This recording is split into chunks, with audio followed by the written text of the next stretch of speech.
haligi ko'r notanishni qo'lini ushlab qarasa, bashmaldog'ini suyagi yo'qmish. Ko'r uni Xizrligini bilibdi-da, mahkam unga yopishyapti. Qo'lini qo'yib yubormabdi.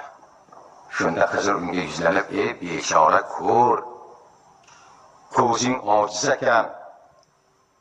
Tilagingni Xudodan so'rab beray, ko'zing ochiladi.